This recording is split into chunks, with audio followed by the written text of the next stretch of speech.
From the Lower Colorado River Authority, this is Wavelength. The creation of this new river authority will help electrify rural Texas. And so today, we gather here to dedicate this mighty structure, the Cannondale. But this has been a great organization for 60 years. It's going to be a great organization for a long time to come.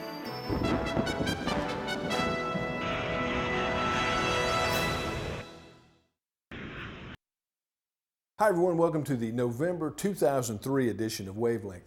Well, the LCRA Board of Directors held their October meeting on the road in New Braunfels. General Manager Joe Beal says this is a great opportunity for board members and LCRA staff to interact with customers and community leaders around the service area. Historic New Braunfels, home to Schlitterbahn, Wurstfest, Landa Park, and the beautiful Comal River. And probably the most recognizable landmark in New Braunfels, the old Comal Power Plant. In 1947, this became LCRA's first steam-powered generating plant. With 3 gas-fired boilers and 2 steam turbines, the plant produced 60 megawatts of power. The Comal plant was decommissioned in 1972, and in recent years, LCRA has spent a great deal of time and money refurbishing the building. Some 3,000 tons of steel has been removed and recycled. Lead-based paint and asbestos insulation has also been removed. LCRA board members visited the site during their October meeting to hear a presentation from developer Larry Peel. He plans to transform the building into garden and loft apartments with all the amenities. This plan could come before the board for final approval in early 2004. Just off the downtown traffic circle stands the headquarters building of New Braunfels Utilities. Since 1942, NBU and LCRA have worked together to bring electric power to this community. Paula DeFonso has been with NBU since 1981 and has served as CEO for the past 9 years. She also serves as president of the Association of Wholesale Customers who purchase their electric power from LCRA. Paula says this is a time of tremendous change within the electric power industry.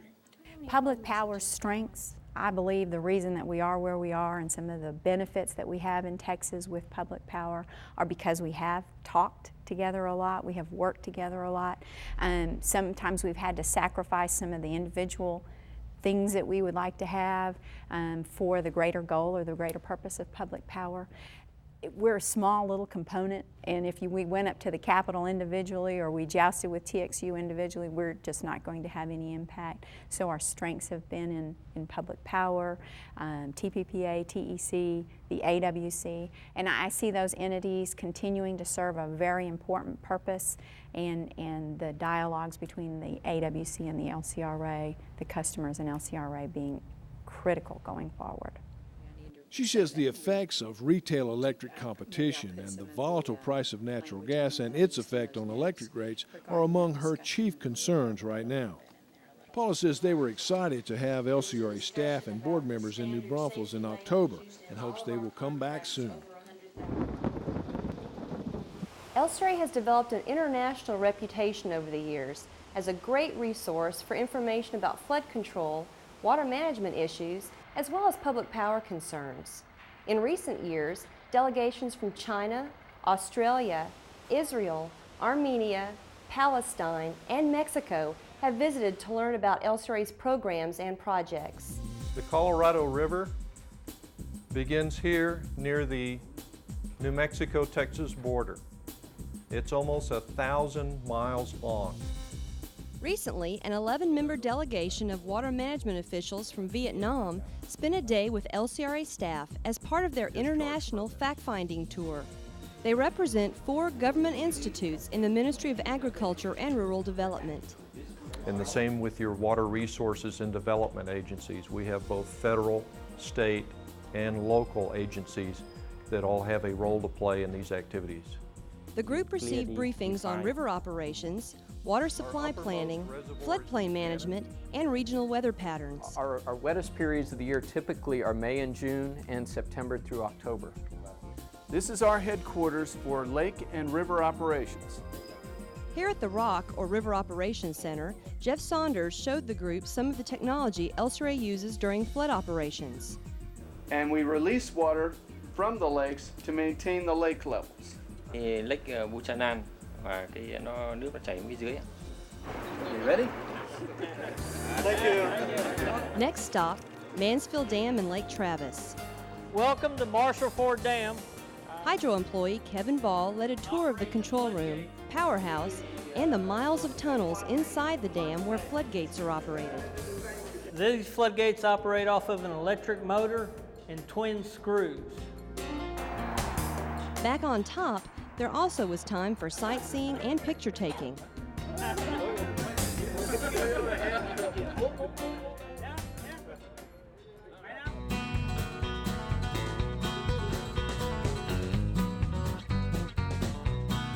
The 15-day tour of the U.S., which included stops in California, Texas, and Florida, was coordinated by the Danish Hydrologic Institute. We will have to go home and assist them in formulating a future vision and a mission for their institutes. And here, some of their visions could be set into a certain perspective. So it serves as a basic inspiration for them. You know, surprisingly, we had a lot of things in common. Obviously, water quantity or water supply is not necessarily a big problem since they're in a region that's a lot more rainy than ours. But they have similar problems with flood control. They have similar problems with coordinating between their basins and between their agencies and their water planning. And we were able to share some of our experiences, particularly with some of the regional planning that we've done with Senate Bill 1 and also our flood control and forecastability. The next stop for the group, the South Florida Water Management District in West Palm Beach, Florida.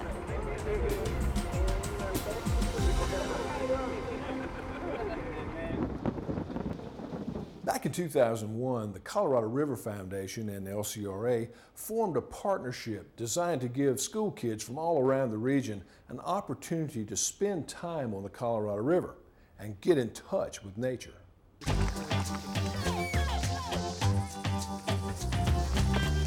Since then, over 8,000 kids from schools, scout troops, and youth organizations from San Saba County to Matagorda Bay have shared that river experience. And there's 2 strokes you're going to need to do today. At the end of September, LCRA held a week-long program called River Days. This group of students from the Texas School for the Deaf came to McKinney Ruffs for their day on the river. Our goal, what? 500 kids on the river. So on Monday we had 150 kids. On Tuesday we had 150 kids up in Marble Falls, up north. Today, you were lucky to get to come and join us for kind of the middle of the river here in Bastrop. And then Thursday and Friday, the team are going to Matagorda, and we have invited kids from the schools there for Thursday and Friday. So 500 kids on the Colorado River, and you're a part of that. Thank you for coming. Yay! The most important rule that I can ever tell y'all is to always treat water with respect, whether it be a lake or a river, because the power of this river is immense. Like I said, we're going to be traveling 2.5 miles down the river today, and we're going to get to see the water that's traveled over 700 miles just to get here.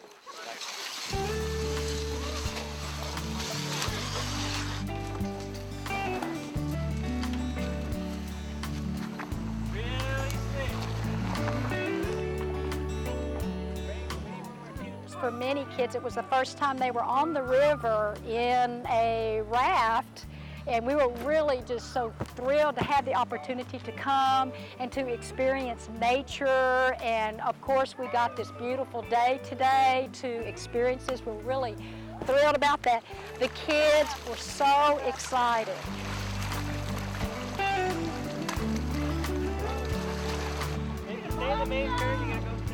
Often people think, oh, some of the disabled people can't do this, or it would be difficult to do this. So LCRA really took the challenge and realized that these are just kids.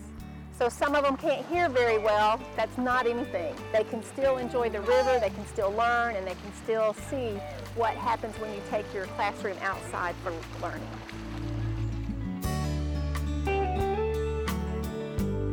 At Journey's End, lunch was waiting. Then, some classroom instruction about the river ecosystem and the diverse plant and animal species that live here. We'll see a dark that blends in with the dark waters below. Oh yes, I enjoyed it. It was really fun. I'm going to be learning a lot from this, and I learned about the water and enjoyed watching everything and swimming and paddling and playing, and boy, I think I'm going to be sore. What are you going to tell your friends at school about today? It was great. It was great.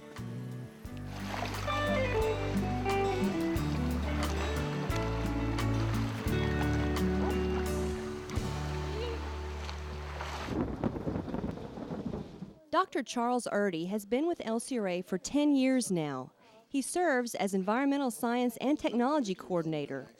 Before joining LCRA, he was a college chemistry professor for 33 years.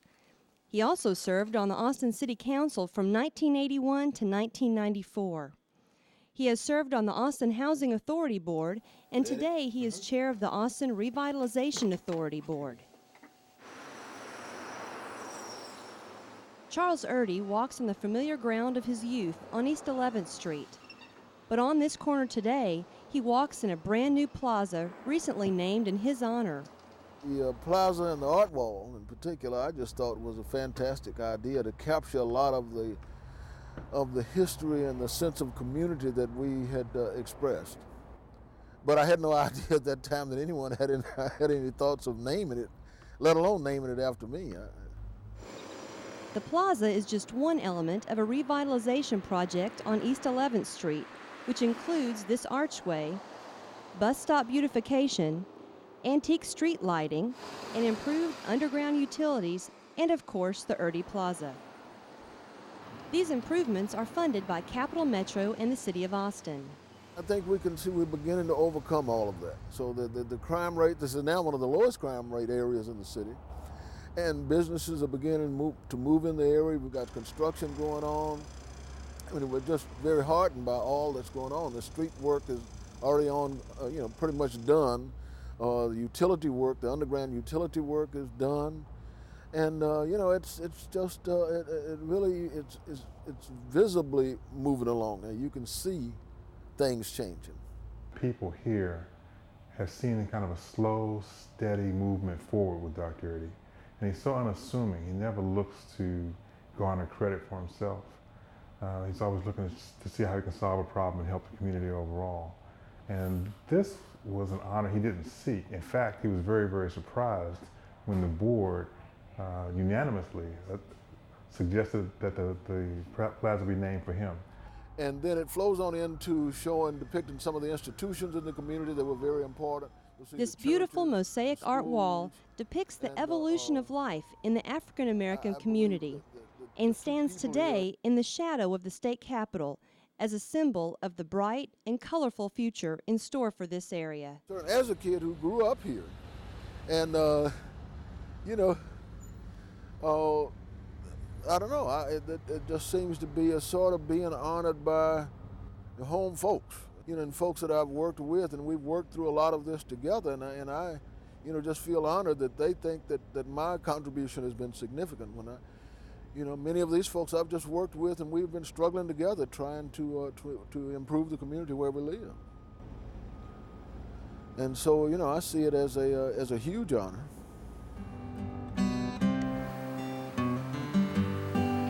Well, that's it for this edition of Wavelength. We'll look forward to seeing you again next time.